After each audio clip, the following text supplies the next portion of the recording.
আমাদের অতীত অভিজ্ঞতা অনুযায়ী কালো টাকার ব্যবহার বন্ধ, ভোট কেন্দ্র দখল, পেশি শক্তি প্রদর্শন ও ভোটের বিভিন্ন অনিয়ম ও অপতৎপরতা বন্ধ, কোয়ালিটি সম্পন্ন পার্লামেন্ট এবং দক্ষ আইন প্রণেতা তৈরিসহ প্রতিটি ভোটারের মূল্যায়নের লক্ষ্যে পিআর পদ্ধতিতে নির্বাচনের জন্য জোর দাবি জানিয়ে আসছি। বিসমিল্লাহির রহমানির রহিম। জুলাই জাতীয় সনদের ভিত্তিতে ফেব্রুয়ারিতে নির্বাচন সহ 5 দফা দাবিতে আন্দোলনের কর্মসূচি ঘোষণার লক্ষ্যে বাংলাদেশ জামাত ইসলামী আয়োজিত সংবাদ সম্মেলন। প্রিয় সাংবাদিক বন্ধুগণ, আসসালামু আলাইকুম ওয়া রাহমাতুল্লাহি ওয়া বারাকাতুহু। দেশের এক গুরুত্বপূর্ণ সময়ে আজ আমরা আপনাদের সামনে উপস্থিত হয়েছি। বর্তমানে বাংলাদেশ একটি রাজনৈতিক সংকটের মধ্যে দিয়ে সামনে অগ্রসর হচ্ছে। 2024 সালের জুলাই আগস্টের সফল গণঅভ্যুত্থানের পর স্বৈরাচার শেখ হাসিনা পদত্যাগ করে দেশ ছেড়ে পালিয়ে যায়। দেশের প্রশাসনিক কাঠামো ভেঙে পড়ে। দেশে কোনো সরকার না থাকায় সাংবিধানিক শূন্যতার সৃষ্টি হয়। সংবিধানের অনেক বিধানাবলী অকার্যকর হয়ে পড়ে। এমনি পরিস্থিতিতে জনগণের অভিপ্রায়ের পরম অভিব্যক্তি ও জাতীয় ঐক্যমতের ভিত্তিতে অন্তর্বর্তী সরকার গঠিত হয়। এই সরকারের বৈধতার উৎস এবং ভিত্তি হচ্ছে সংবিধানের অনুচ্ছেদ 7 বর্ণিত বিধানের জনগণের অভিপ্রায়। প্রিয় সাংবাদিক বন্ধুগণ, সংবিধানের ত্রুটি ও রাষ্ট্রের কাঠামোগত অব্যবস্থার সুযোগে কর্তৃত্ববাদী শাসন, ভিন্নমত দমন, দুর্নীতি ও দলীয়করণের ফলে গোটা দেশ অকার্যকর হয়ে পড়ে। সাংবিধানিক প্রতিষ্ঠানসমূহ ধ্বংস হয়ে যায়। ফলে রাষ্ট্রের সব বিভাগের সংস্কার অপরিহার্য হয়ে ওঠে। অন্তর্বর্তী সরকার দায়িত্ব গ্রহণের পর রাষ্ট্রের প্রয়োজনকে সামনে রেখে জনগণের প্রত্যাশা পূরণের লক্ষ্যে গণহত্যার বিচার, রাষ্ট্র সংস্কার ও স্বৈরাচার ফিরে আসার সকল পথ রুদ্ধ করার প্রত্যয় নিয়ে কাজ শুরু করেন। গঠিত হয় বিভিন্ন সংস্কার কমিশন। কমিশনগুলোর সুপারিশের ভিত্তিতে জাতীয় ঐক্যমত্য কমিশন 167টি প্রস্তাবের ভিত্তিতে রাজনৈতিক দলসমূহের সাথে আলোচনায় মিলিত হন। দীর্ঘ আলোচনার পর 84 প্রস্তাব সিদ্ধান্ত আকারে গৃহীত হয়।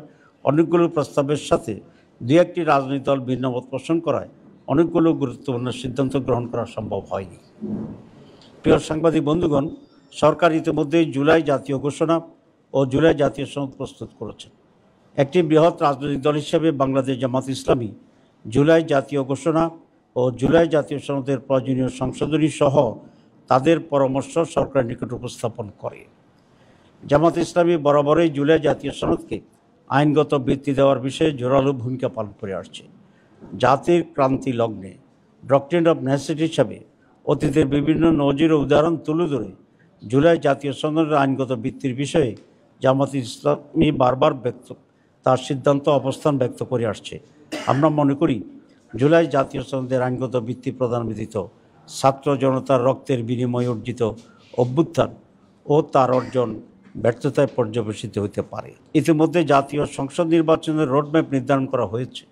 আমরা ঘোষিত রোডম্যাপ অনুযায়ী অবাধ, সুষ্ঠু, নিরপেক্ষ, ভয়ভীতিমুক্ত, গ্রহণযোগ্য নির্বাচনের লক্ষ্যে প্রয়োজনীয় পদক্ষেপ গ্রহণ করার আহ্বান জানিয়ে আসছি। আমাদের অতীত অভিজ্ঞতা অনুযায়ী কালো টাকার ব্যবহার বন্ধ, ভোট কেন্দ্র দখল, পেশি শক্তি প্রদর্শন ও ভোটের বিভিন্ন অনিয়ম ও অপতৎপরতা বন্ধ, কোয়ালিটি সম্পন্ন পার্লামেন্ট এবং দক্ষ আইন প্রণেতা তৈরিসহ প্রতিটি ভোটারের মূল্যায়নের লক্ষ্যে পিআর পদ্ধতিতে নির্বাচনের জন্য জোর দাবি জানিয়ে আসছি। বাংলাদেশের অধিকাংশ রাজনৈতিক দল, বুদ্ধিজীবী, সাংবাদিক, কলামিস্ট, লেখক, গবেষক, শিক্ষাবিদ ও নানা শ্রেণী পেশার মানুষ পিআর পদ্ধতিতে নির্বাচনের দাবির সাথে একমত পোষণ করেছেন। প্রিয় সাংবাদিক বন্ধুগণ, আমরা লক্ষ্য করছি জনগণের দাবিসমূহ কার্যকর করার কোনো পদক্ষেপ গ্রহণ করা হচ্ছে না। এমন অবস্থায় জনগণের দাবি আদায়ের জন্য গণ আন্দোলনের কোনো বিকল্প নেই।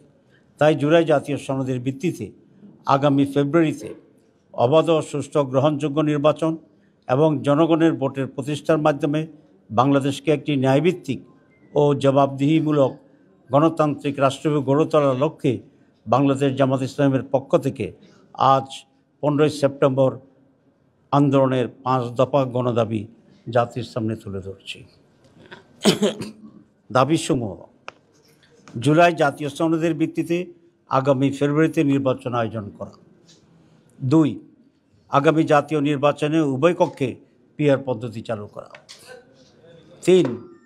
অবাধ, সুষ্ঠু ও গ্রহণযোগ্য নির্বাচনের লক্ষ্যে সকলের জন্য লেভেল প্লেইং ফিল্ড নিশ্চিত করা। 4. ফ্যাসিস্ট সরকারের সকল জুলুম, নির্যাতন, গণহত্যা ও দুর্নীতির বিচার দৃশ্যমান করা। 5.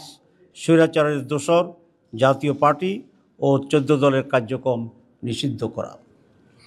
উক্ত দাবিসমূহ বাস্তবায়নের লক্ষ্যে নিম্নোক্ত কর্মসূচি পালন করা হবে ইনশাআল্লাহ। 1. 18 সেপ্টেম্বর রাজধানী ঢাকায় সমাবেশ ও বিক্ষোভ মিছিল।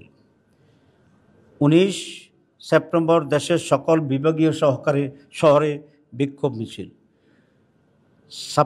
26 সেপ্টেম্বর দেশের সকল জেলা উপজেলায় বিক্ষোভ মিছিল। এইসব কর্মসূচি বাস্তবায়নের মাধ্যমে জনগণের দাবি আদায়ের লক্ষ্যে ঐক্যবদ্ধ হওয়ার জন্য আমরা দেশবাসীর প্রতি উদাত্ত আহ্বান জানাচ্ছি।